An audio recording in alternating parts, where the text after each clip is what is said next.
see some things, please? Hey, how you doing? All right. Here we are. Yeah, here we are. How you been? How you been? What have you been doing lately? I've been working in my studio. As you know, I do some teaching during the school year. And so it gives me a chance to do stuff during the summer that I normally wouldn't get done. Doing a little painting. I was lucky enough to take a painting class up at Northwestern with Bridget Grady, who was a fantastic painting teacher. So I've been getting into that as well as continuing my photography. Right. How long you been doing photography for? I started doing photography probably when I was about 9 years old. Okay. My grandfather, on my father's side of the family, always had these kind of like, cheap disposable Kodak Instamatic cameras. Before that, he had those like kind of Kodak Brownie type of cameras, like that were actually still being used up into the 1950s and 60s. Right. And when he would get a new camera, he'd let me use his old ones. So I was, in those days, you'd have to send the film out to a drugstore or something, and then they'd develop it. So I still have some of those pictures and some of those negatives from that time period. Do you remember like the very first camera you ever touched? Yeah, it probably was a Kodak. It probably was a Brownie type of camera, but it could possibly have been maybe a Mamiaflex or a Speed Graphic. My father was an amateur photographer when he was a teenager. So he had taken up photography. He had the 4x5 view camera. It was kind of a field camera to carry around. Mm-hmm. It was used as a press camera back in the 1940s and 50s. He also had a Mamiaflex 2.25 camera, that square format type with a twin lens, which was used like a lot during the Korean War. Right. And so he had those around the house, and he wasn't really doing a lot of photography as I was growing up because he had kind of stopped doing that. He had taken up music instead for a while. But those cameras were like around. So I certainly probably had touched those when I was like even a smaller kid. Okay. Do you remember what exactly it was that piqued your interest? What drew you to the art of photography?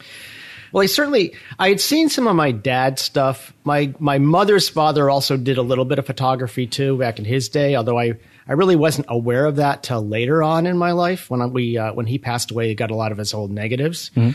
I I grew up in New Hampshire in a small town of about 5,000 people was the size of the town that I went to high school in. The actual town that I lived in was, I think, 250 people when my parents moved there in 1960. And what town was that? Goshen, New Hampshire. Oh, okay. Which was, oddly enough, founded by some people from Goshen, Connecticut, back in like 17-something. I feel like there's a Goshen in at least one Goshen in half the states. I think there probably are. I don't believe I've been in Goshen, New York. I know there's one, but maybe I should take a pilgrimage over there. Yeah, the Goshen road tour. Yeah.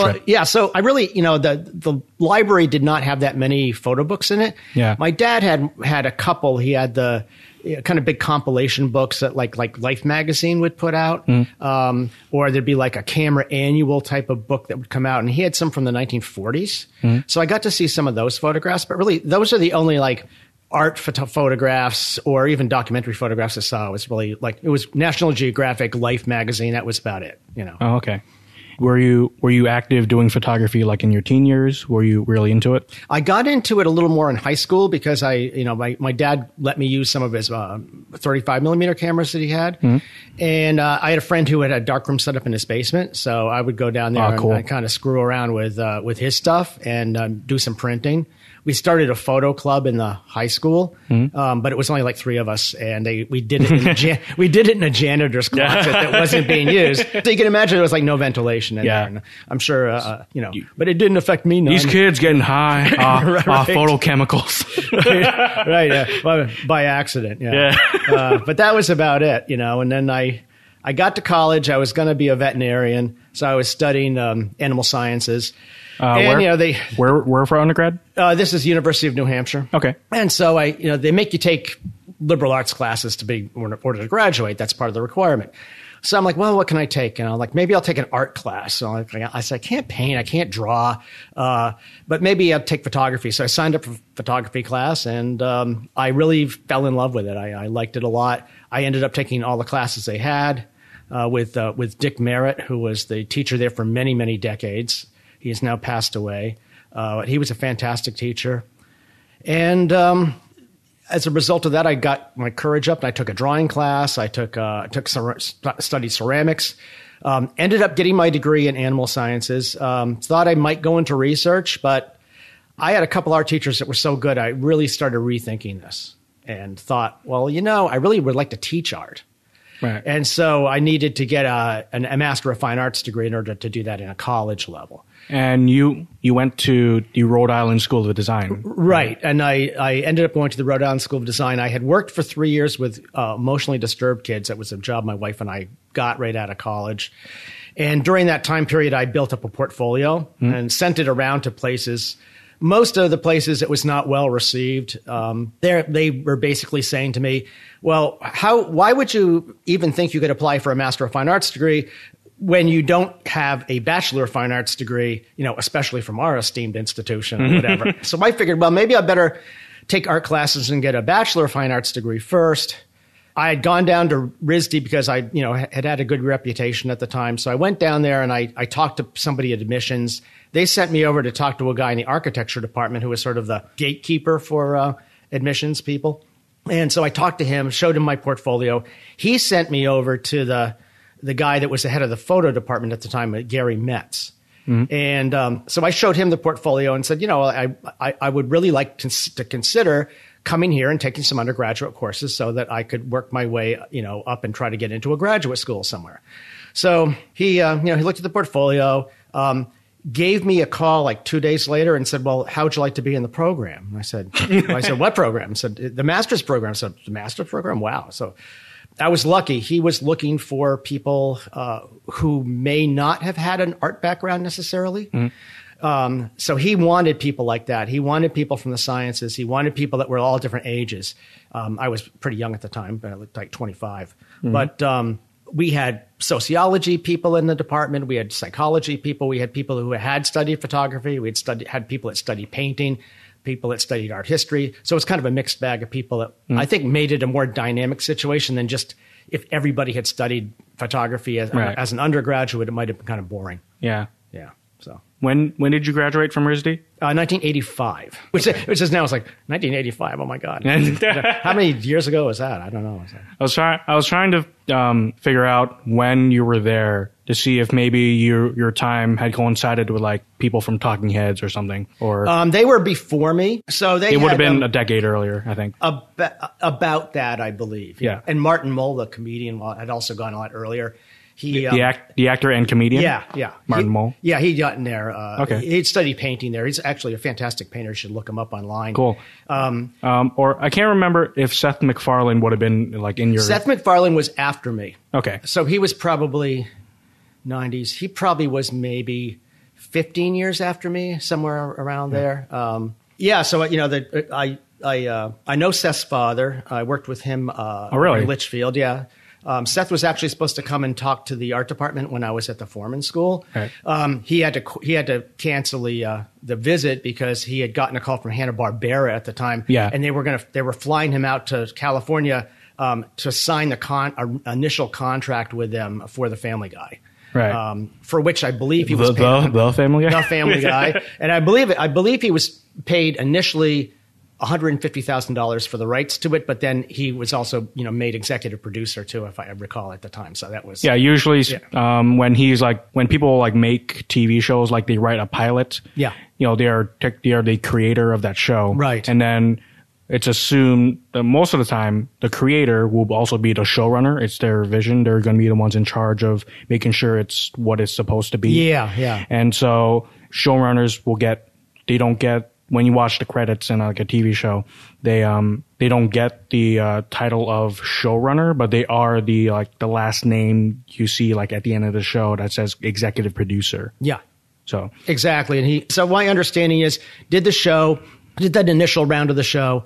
The head of school at the Kent School, where he had attended school, and his mother had worked there. Right. I think had tried to shut him down. His father might have worked there too, right? No, his father worked at Foreman. I don't know if his father ever worked there. His father worked part-time in one of the supermarkets over there in like Kent, or I think Kent. Yeah, they lived in Kent. As the night butcher or something like that. Right. Okay. Yeah.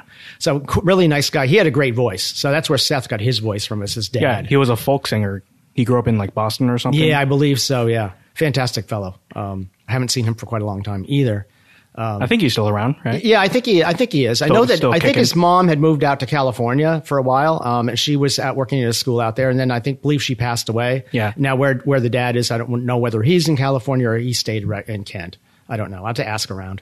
See, I'd like to see him again. He was he was a funny guy and just a really solid character. Yeah. And did you ever interact with Seth? No, not directly. No, only on the phone. And my friend Andy Richards, who is now with the gunnery school, he's an art teacher. He knew him too. Okay, cool. There you go. And getting back to the Talking Heads, oddly enough, I ran into them years later too. They had come through a school I was working at with their son, one of their sons, to look and check out the school and see if they want to send their kids Was there. it Chris France and Tina Weymouth? Yes. So they were coming through and they stopped, and we had they would stop in the tours would stop in the art room. I usually ended up talking to people a lot longer than the tour guide liked because, but I got talking to them, and I didn't recognize them at first because, when you see people that are well known, you tend to look at their album covers. Yeah. Now, that would have been their pictures would have been 20 years old. So I didn't really recognize them. They were made up and lit in a way to make them look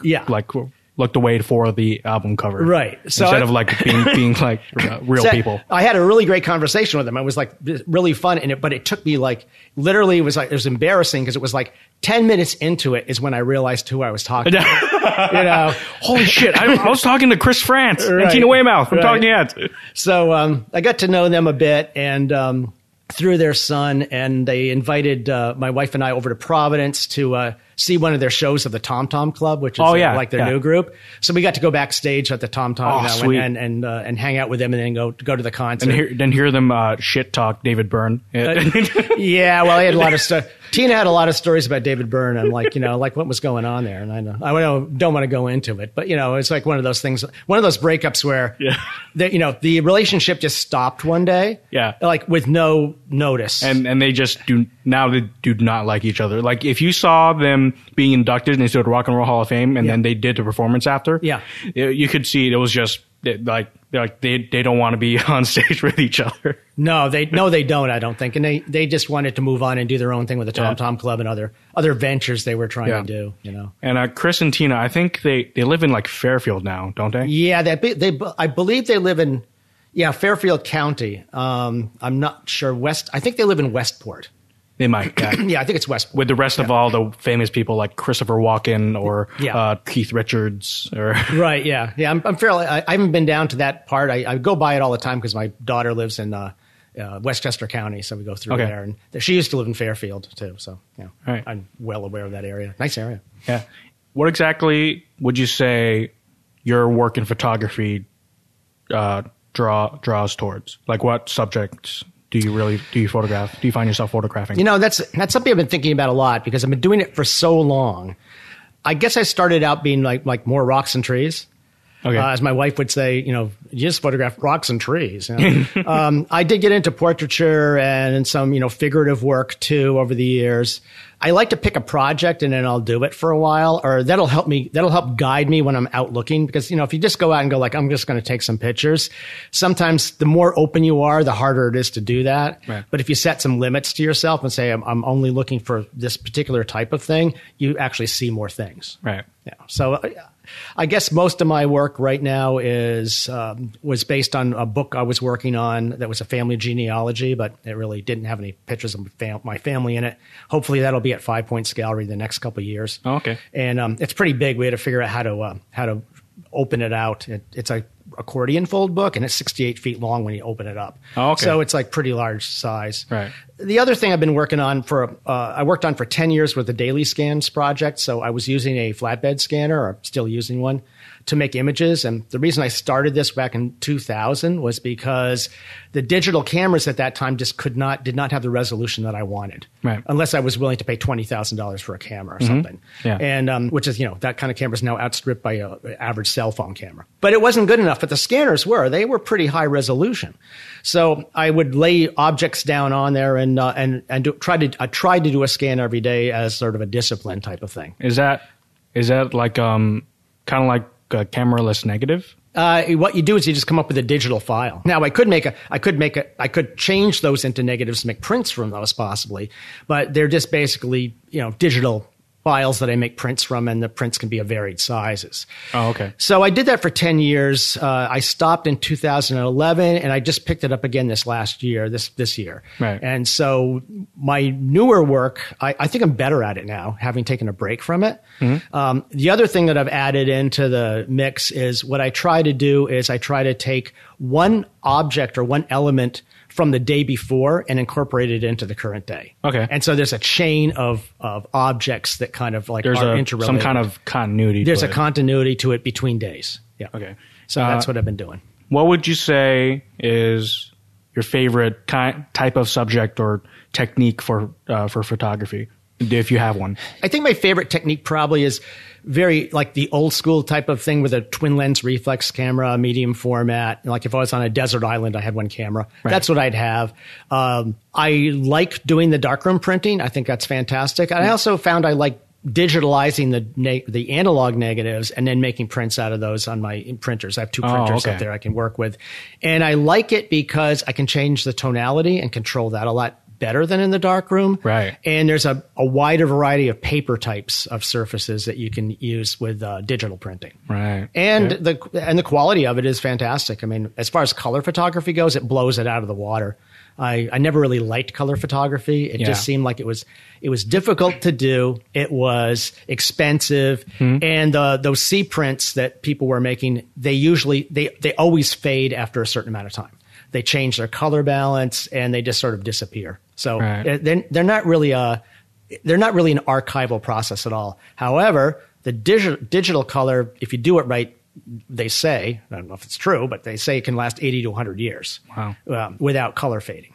So that's an improvement. Since how long have you been teaching at Northwestern Connecticut Community College?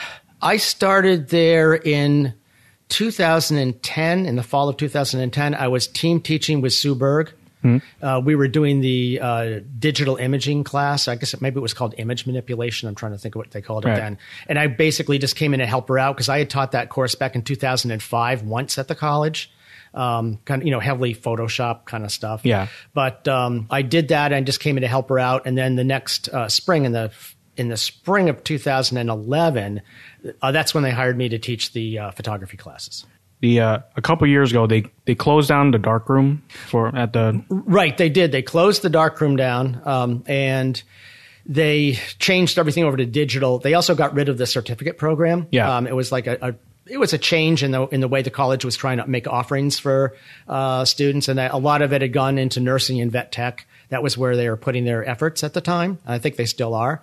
So the number of photography classes got greatly diminished.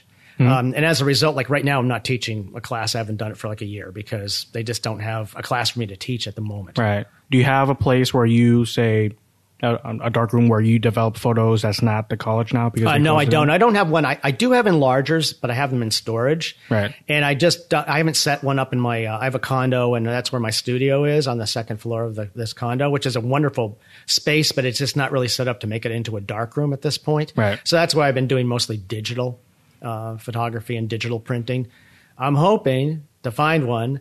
I'm hoping that the art center that 5 Points is putting together at the old UConn campus will have a darkroom and a printing studio over there for various types of printing. Right. Okay. What would you say was did you have a favorite part about teaching photography, film photography? I think the darkroom was my favorite place because I just love the technique of it. Yeah. And I like helping people out to, get from point A to point B and show them what to do. I think that I got pretty good at it. Yeah. And it was just enjoyable. Sometimes I'd wonder why are they paying me for this? I should be paying them to do this. It's so much fun, you know?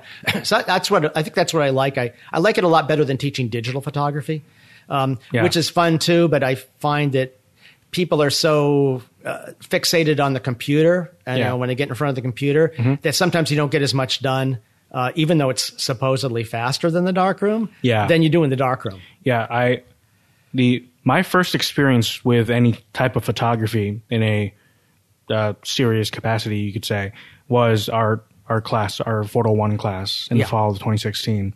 to this day, I feel like I understand and deal better with film photography than I do digital photography because, so I have a Canon Rebel T6i DSLR camera, and it feels like there's too many settings to fiddle around with. Yeah, that's amazing. Because like there's all these buttons, this wheel, this knob here, and then I feel like I don't know how to use many of the settings, and so more often than not, I find myself being the schmuck who thinks, oh, I just buy a DSLR, I'm a photographer now. But pretty much every one of those schmucks does is you put it on the scene intelligent auto setting. Yeah, and you know they can do a lot, but I kind of feel like, and I don't think it's just because I've been doing it for so long and I'm like, you know, old now, like, you know, oh, I don't like that newfangled stuff. I really do like it, but I think the way that I approach photography, it's kind of like fishing. You know, you go out, I just want a simple fishing pole. I want to be able to wander around and take my time doing something. And it feels like a digital camera is more like you're on a expensive fishing boat. You have sonar. You have like 3 different kinds of fishing poles. I mean, it's like there's like a lot of equipment. You have a pole that fishes for you. You just have to sit back and watch the fish fly into your boat. Right. While you crack a beer. Yeah. That doesn't seem like fishing to me. Yeah. I think what draws me more towards film photography now, even though I've not really practiced photography in a while, is there is only so much you can do, only so much to work with. Yeah. Where it's essentially all I can really do if I'm using a film camera is, I just follow the light meter and hope it comes out fine. You know? I know. That's what you do. And the other thing is, I think that it's one of the few technologies that was developing like crazy fast for a long time, like in the 1800s. And then, it slowly got better and better through the 20th century. Right. But the technology is kind of at a standstill now. It's like frozen in time. People are going back and trying to invent some of the earlier processes, or like getting into it, like daguerreotypes and stuff, which is fantastic. Right. But it is a technology that is like, it's finite. And that cannot be said for digital photography, which is still in a rapidly changing condition. Right. What do you remember about having me in your photography classes? Oh, I remember you're a good student, but I also remember that there was a good vibe in that class. Yeah. And I think and most of the classes I've have had a really great vibe in the darkroom, because it takes patience, and it takes a good sense of humor, because you realize that, things don't always come out. So I remember that you and some of the other students in that class would be, if it got screwed up or something, sometimes it would be a happy accident and we'd like celebrate it. I think that's what I like about the artistic process in general. I wish we were back in the darkroom now. That would me too. Be fun. Although I would say I particularly enjoyed the parts where, say I got a print looking great on the first try. Yeah. Just because for the longest time, I feel like I still don't. I don't really understand what it makes to get a good print. Yeah. Just because, it is this analog type of way of doing things where I don't know what the print's going to look like until it comes out. Yeah. It takes a while. And then I have to think about, like, do I lengthen the exposure, or do I add a filter to darken these bits but leave these bits where they should be? Yeah. And I never got around to wrapping my brain around the finer details of what goes into making a good print. Right. But you want to, and it takes a while. And like 1 or 2 classes is not going to do the job. I mean, I'm still, when I go into the darkroom, which I haven't for a while, but no matter what I do with photography, I don't get it right necessarily the first time either. And I have to kind of work through it. And I think a lot of photographers are that way, even if they are, top of their game, like Jerry Yulesman, who was teaching at the University of Florida and had done the composite negatives. He takes more than one negative and he puts them together into a picture, right. Not digitally, but in the darkroom. Very difficult to do, but he would get orders for some of his prints, and there were times that he could not reproduce what he had done, before. So a lot of his stuff is like one of a kind, because he just couldn't. He gets it right and he can't do it again. I still have my photography portfolios upstairs, and do you remember any particular say, photos of mine that stuck out to you? You know, I was trying to think of that today on the way over here.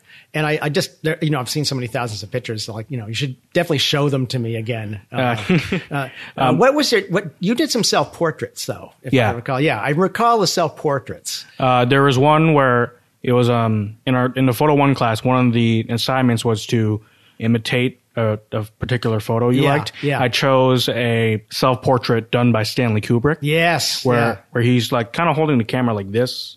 Yeah. And he's just looking up. I remember that. Yeah. And, you know, I've had a couple of other students over the years who are like into Kubrick too. Yeah. So I think that's, you know, and obviously he was into photography. Yeah. And, you know, getting back to like you were saying, well, you don't really know what, you know, what a really good print is, or you're kind of, you know, kind of work toward it, and you might not feel you always get there. Mm-hmm. I think the best way to attack that is maybe just go out and look at a lot of photography. Yeah. There's a show right now that's opening tonight at the New Britain Museum of Art over in New Britain, Museum of American Art, and it's called Expanded Field, and it's selections from their own photography collection over there. Oh, okay. So that's going to be up for a couple months. I highly recommend going over there. It's a really, really wonderful museum, right. Top notch. If you don't want to pay to get in, just go to like the local library. Most of the local libraries around here have passes, and you can get like 2 passes to go over there, and you know you're going to save yourself like $20 or $30 right. getting in there. So I recommend that. There's another photo exhibit of some work down at the Bruce Museum in Greenwich, Connecticut. So if anybody's going through there, I went there last week, and it was the first time I'd gone to the Bruce.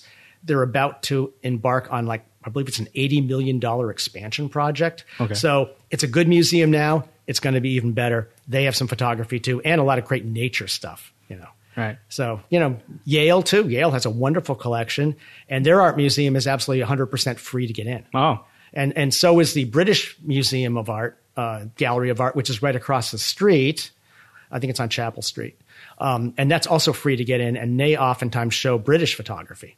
Oh, okay. So well worth a trip to New Haven. It's only an hour from here. There was one particular part of my portfolio, the photo 2 portfolio, that you commended rather well with the street photography portion. Mm-hmm, yeah. Where the college had this they set up this trip for kids to go to New York for a day, New York City. I took that. I figured what better place to do street photography than like Manhattan.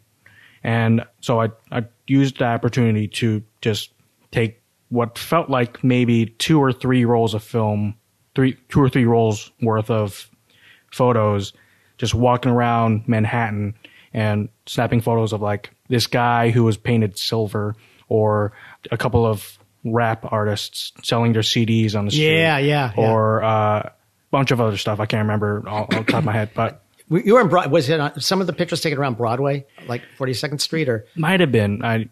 Yeah, well, I think, you know, you approached it like absolutely the perfect way to do it, and that you brought enough rolls of film, because really, when you're doing street photography, very rarely do people succeed when they're just like, well, I'll take a couple of pictures when I see what I really want. Right. You really have to just kind of sketch with the camera, and then sometimes out of that you'll get some good stuff. Yeah. You just can't take a couple pictures. You got to take a lot. Right. And, you know, going to New York is good because it opens up your eyes to a place that you normally don't see. Mm-hmm. Not that you can't do great street photography in Torrington, Winstead, or wherever you live.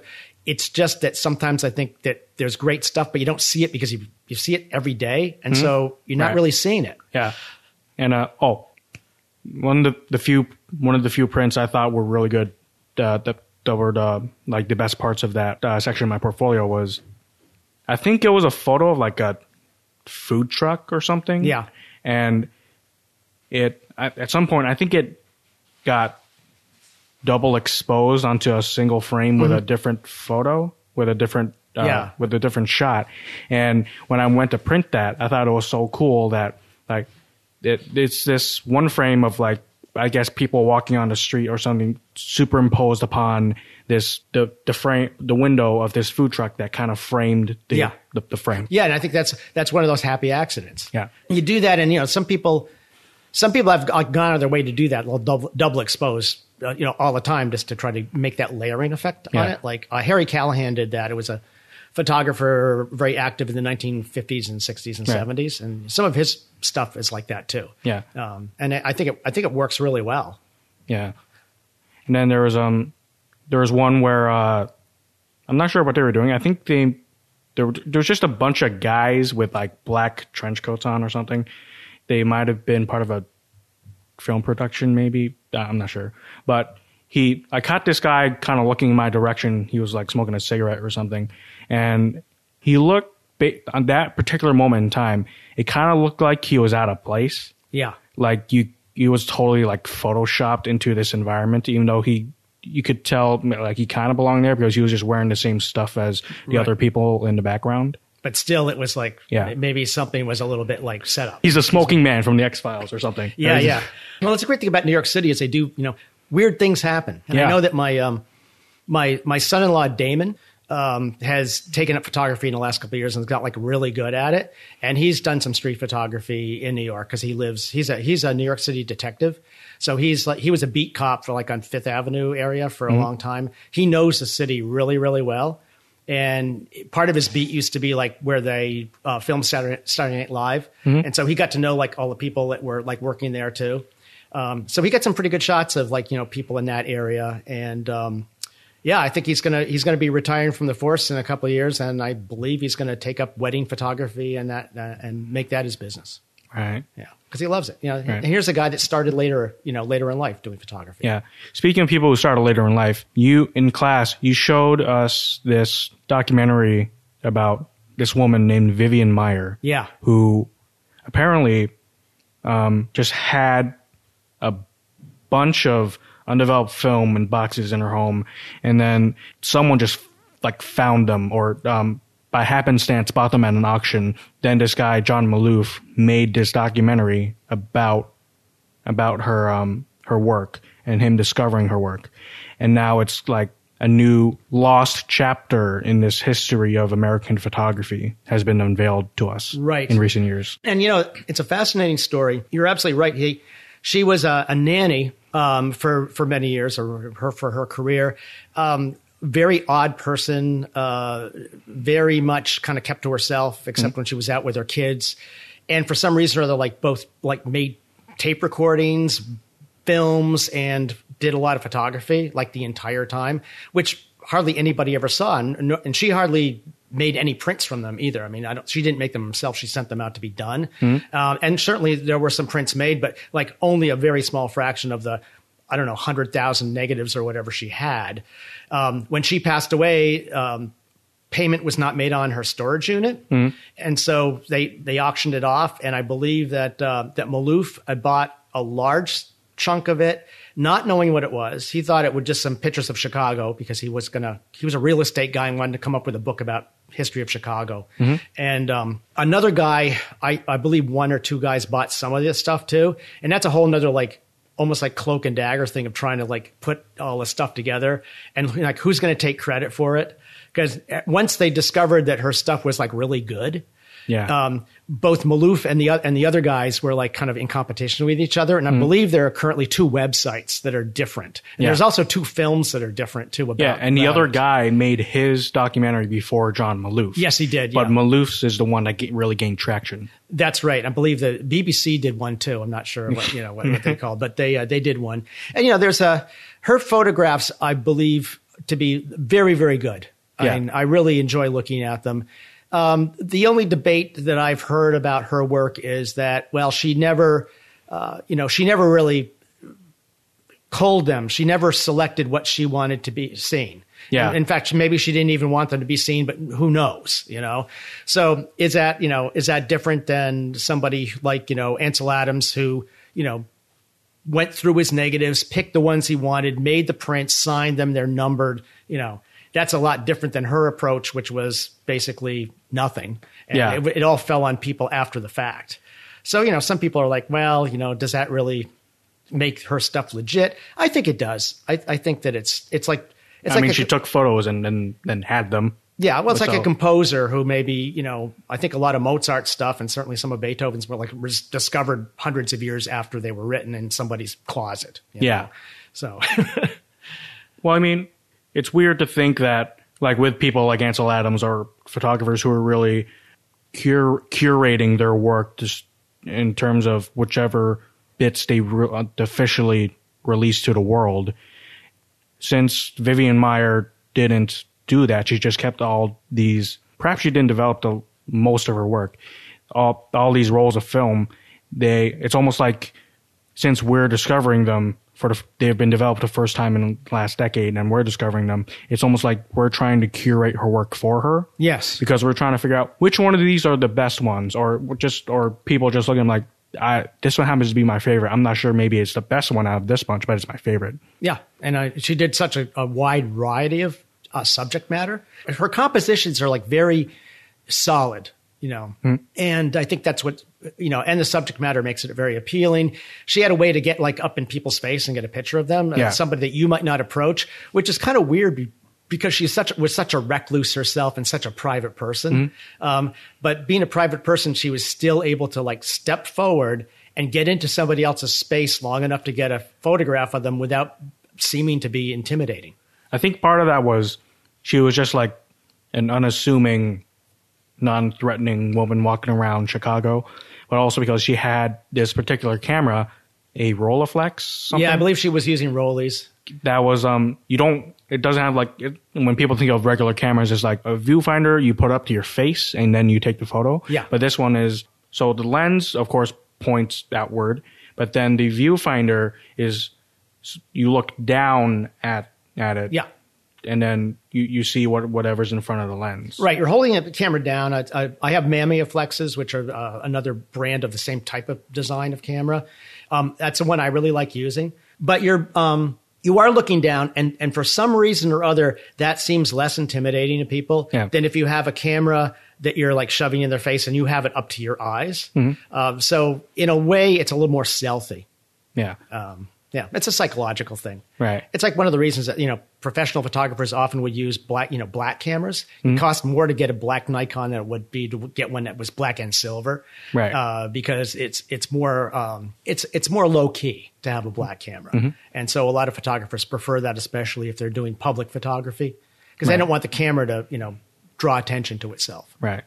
Now, I know you got to go soon, but one last thing I want to touch upon is this photographer you told us about in your class, Gregory Crewdson, who I think he teaches at Yale now, and he teaches photography at Yale. Yeah, I believe it's our department head maybe at this point. And the thing about Gregory is the way he operates is he's almost like a film director. Yes. When he takes photos, he makes it this huge production, but instead of doing cinematography, he sets up entire scenes to take one particular frame. It's almost like a microcosm of a film production because he's got all this pre-production going on and then actual production doing, you could call it principal photography literally. And then there's post-production done, and it's but instead of being like a feature film that's like an hour and a half of God knows how many frames, it's only one single frame he decides on that is the work of which he would release.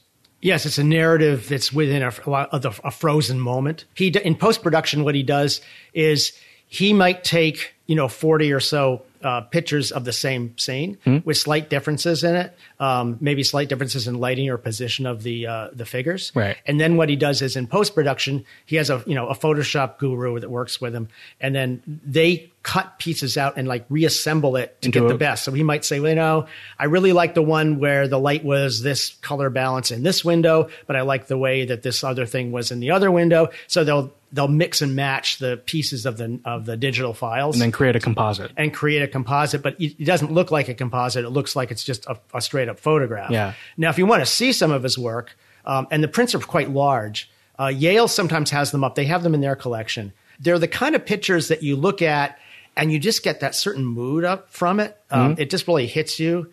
When I was at Yale a couple of years ago, I saw one and I went and looked at it and it was just so intriguing. And I went out and I was like looking at some other galleries and I had to go back and look at it again while I was there because there was something about it that I felt maybe I missed something. or maybe I wanted to take a look at the textures on the old mattress that was on the ground. They're very, very detailed in a lot of different different levels, both technically and narrative wise. Right. Yeah, and he works up a lot in Pittsfield, Mass, where he does a lot of his work, as far as I know, to this day.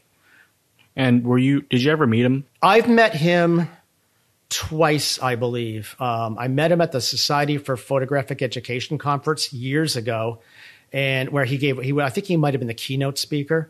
I don't even remember where it was held at this point. But I also met him at least once up at the Yale Summer Art School, which is in Norfolk. So they have a fantastic music program up there. Yeah, I've heard about that place. Which I just highly recommend checking that out, because some of the concerts are free and they are amazing. But they also have a visual art component that actually starts first before the music program starts. And I believe he was a guest lecturer up there at least once. And I remember going up there and meeting him at that point. And he's like, he looks exactly like he does in the documentary. He's just sort of loose and just kind of loose, and he's not the kind of guy to like put a tuxedo on. Yeah. But check him out. That's what I'm saying to anybody listening to this. If you are listening, no matter where you are, there's probably great museums and galleries you can go to and actually see the work in person. Depending on just seeing it on the internet or just seeing it in an art history book, it's kind of like watching hockey on a cell phone or something. Yeah. It's like you really have got to go to the hockey game. Right. So yeah, go to the museum, see the stuff, and see what it really is supposed to be like as an experience. Yeah. All right. We had 45 minutes. I think that's about it. Yeah. All right. And thanks a lot. Thanks for coming on. My pleasure. All right. You're good.